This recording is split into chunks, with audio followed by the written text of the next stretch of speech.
जय श्री राम मेरे तुला राशि के प्यारे जातक जातिका, मैं हूं आपके साथ आपका अपना डॉक्टर राज मिश्रा और आपका अपना पसंदीदा प्रोग्राम मानस ज्योतिष ज्ञान एक बार फिर से लेकर के आपके सामने उपस्थित हूं। और प्रयास है कि हम आपको एक अच्छी जानकारी इस कार्यक्रम के अंतर्गत प्रदान करने का प्रयास करें, आपको एक बेहतरीन जानकारी इस कार्यक्रम में देने का प्रयास करें। सो आप लोग बहुत कुछ जान सकते हैं इस कार्यक्रम से।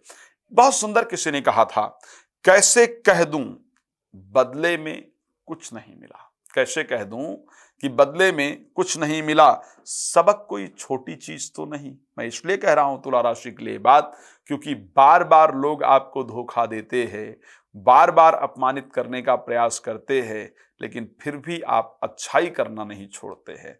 चलिए प्लीज करते रहिए, अच्छी बात है, लेकिन फिर भी जब एक बार सबक मिले तो अपने आप को सावधान करना इंपॉर्टेंट है।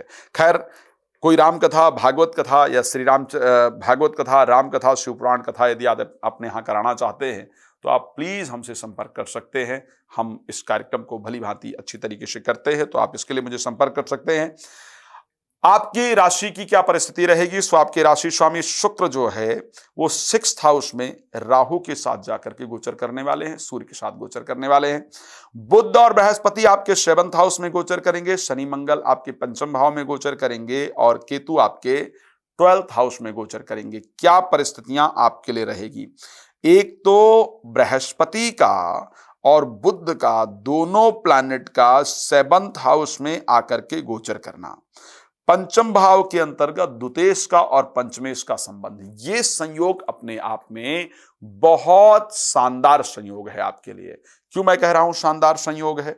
भाई, भागेश का राशि को देखना, 3rd हाउस के स्वामी का राशि को देखना, इट मीन्स कि बुद्धिमानी के साथ साथ आत्मविश्वास की वृद्धि करने वाला है, नई ऊर्जा को देने वाला है, नए मार्ग को प्रदान करने वाला है।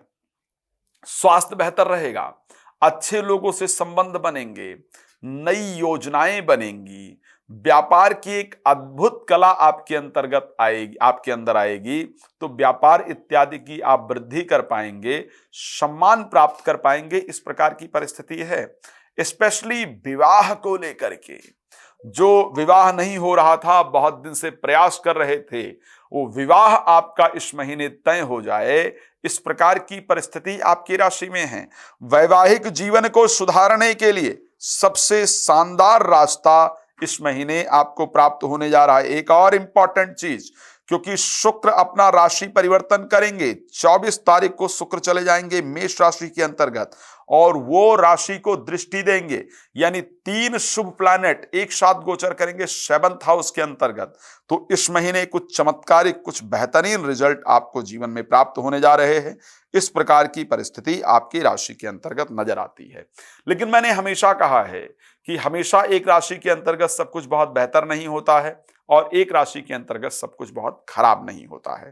तो क्योंकि राशि स्वामी शुक्र आकर 6th हाउस में गोचर करेंगे, मंगल, सूर्य और राहु 2 पापक ग्रहों से जाकर के पीड़ित होंगे।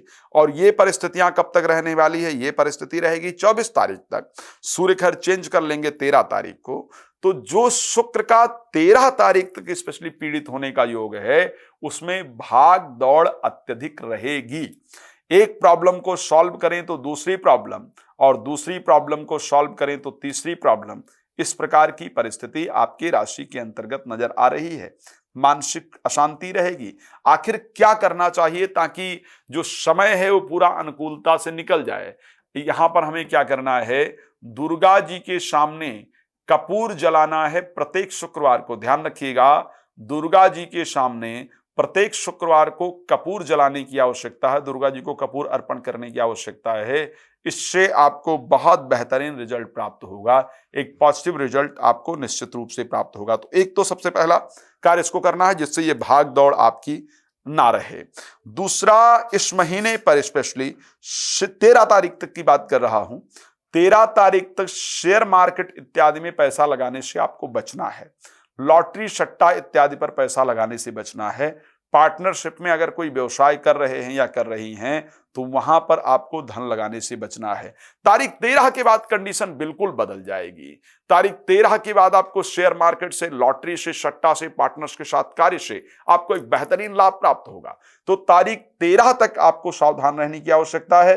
13 तारीख के बाद जो आर्थिक लाभ के मार्ग हैं, जो धन के लाभ के मार्ग हैं, वो आपके जीवन में खुल जाएंगे और आपको सफलता की प्राप्ति तारीख 13 के बाद निश्चित रूप से होगी। तो 13 तारीख के बाद मुझे लगता है इस पर आपको विस्तृत प्रयास करना चाहिए और वहां पर अच्छे रिजल्ट्स आपको जरूर प्राप्त होंगे। विवाह के लिए यह महीना अच्छा है। संतान को लेकर के शुभ समाचार इस महीने में प्राप्त हो, बिकॉज सप्तमेश मंगल भी जाकर के पंचम भाव में गोचर करेंगे, तो संतान प्राप्ति के लिए शुभ समाचार इस महीने में प्राप्त हो, इस प्रकार का संयोग आपकी राशि के अंतर्गत जरूर नजर आ रहा है। एक लाभप्रद संयोग आपके लिए रहने वाला है।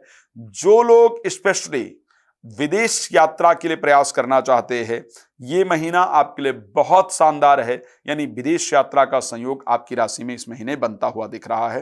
तुला राशि मेरी एक पसंदीदा राशियों में से एक है। तो ऐसे कंडीशन में नौकरी को लेकर क्या परिस्थिति रहेगी? नौकरी में परिवर्तन करने का सुंदर संयोग 15 तारीख के बाद मिलेगा। 20 से लेकर के 24 तारीख के बीच में कुछ नए जो आपने अप्लाई इत्यादि किए हैं वहां से रिप्लाई आएगा, आपको नए ऑफर प्राप्त होंगे। व्यापार वृद्धि के लिए 12 से लेकर के 15 तारीख तक का जो समय 3 दिन का होगा, इसमें कुछ नए रास्ते आपको प्राप्त होंगे। खैर, भगवान आपको बहुत प्रसन्न रखें, ये मेरी शुभकामना हमेशा आपके लिए रहती है और इसी शुभकामना के साथ मैं आगे बढ़ता हूं। दोबारा एक बार बताना चाहूंगा कि जो लोग तुला राशि के हैं उनके लिए क्या उम्र है तो क्या परिस्थितियां हो सकती हैं, स्पेशली ध्यान रखिएगा। अगर कोई बच्चा 4 मास या 16 मास का है, 4 मास या 16 मास का है, तो उसमें रोग उत्पन्न होने का संयोग है। उसके स्वास्थ्य का विशेष ध्यान रखना चाहिए। अगर कोई व्यक्ति 21 या 33 वर्ष का है तो जल से कष्ट उत्पन्न हो, इस प्रकार की परिस्थिति है। 41 वर्ष के हैं तो हेल्थ पर विशेष ध्यान रखना है। 51 वर्ष के या 61 वर्ष के है तो किसी भी देवता या ब्राह्मण या संत इत्यादि का आपको अपमान नहीं करना है, इसको ध्यान रखिए। रात को 9 बजे, दोपहर को 12 बजे आपके लिए लाइव आता हूं। आप मेरे साथ लाइव जुड़ सकते हैं, अपने बारे में सब कुछ पूछ सकते हैं जो आपको जानकारी अपने बारे में प्राप्त करना है। उसके साथ अगर कोई, मैंने दोबारा कहा कि आगे या पीछे बात करना चाहते हैं तो कॉल अपॉइंटमेंट लेकर बात कर सकते हैं। राम कथा, भागवत कथा, संगीत में कोई प्रोग्राम इत्यादि यदि आप आयोजन करना चाहते हैं तो आप हमसे संपर्क कर सकते हैं। जय श्री राम, बहुत धन्यवाद।